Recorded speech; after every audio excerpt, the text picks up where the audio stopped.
Divine assignment often comes in uncomfortable packages. This is the topic we want to look into, and our Bible verse shall come from the book of Romans chapter 8 verse 28. Romans chapter 8 verse 28. And we know that in all things God works for the good of people who love Him and who have been called according to His purpose.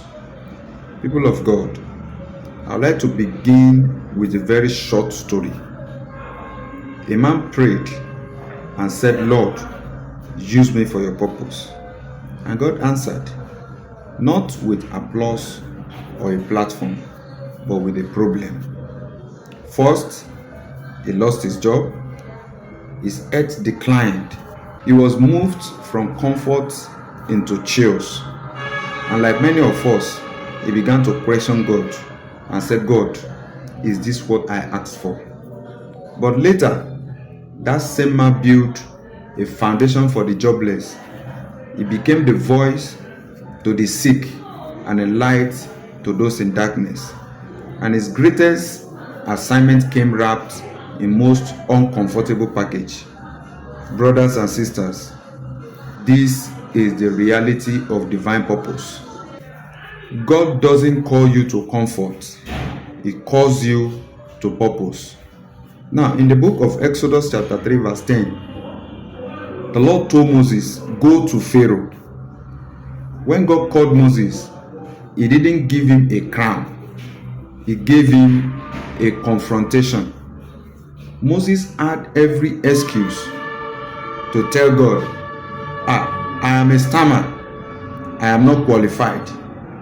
They won't listen to me." Yet God said, "I will be with you." So divine assignments don't always come with title. They may come with trouble, rejection, and even risk. But what validates the assignment is not your comfort. It is God's presence. It is God's presence. Your breaking may be the beginning of a bigger assignment. Now, I want you to think of Joseph, a dreamer who ended up in a pit, then a prison. Before the palace ever came into view, what did he say at the end?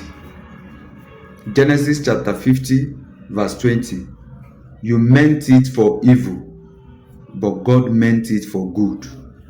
So his divine assignment to preserve nations came through betrayal, hardship, and injustice.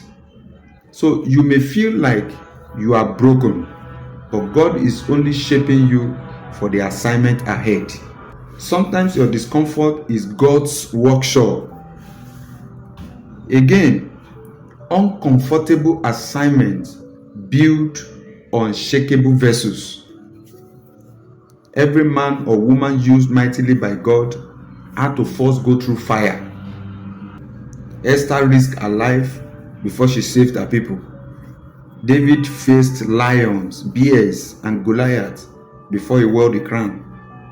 Mary had to endure shame and misunderstanding to carry the Messiah. The book of Luke chapter 9 verse 23. "If anyone wants to follow me, let him deny himself, take up his cross, and follow me." So, crosses are never comfortable, but they always lead to resurrection. So, people of God, don't walk away from what feels difficult. Don't walk away from what feels difficult.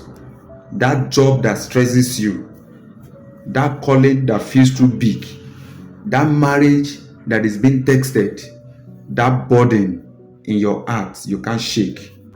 Could it be that this is your divine assignment? Ask yourself, could it be it is your divine assignment?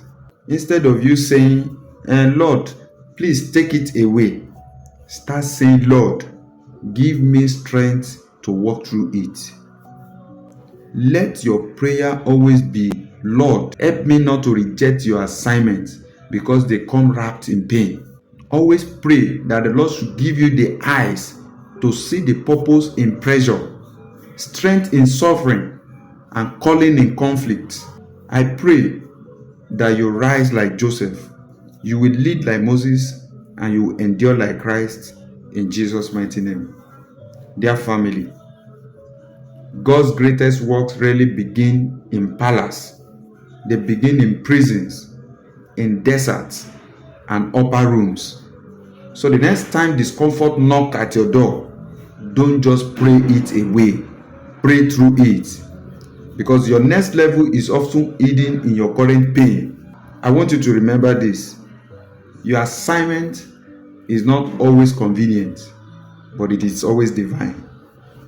It is always divine. I hope you have learned something from this short video. God bless you. Please be a blessing to others by sharing this video as well. God bless you. Have a wonderful evening. Shalom.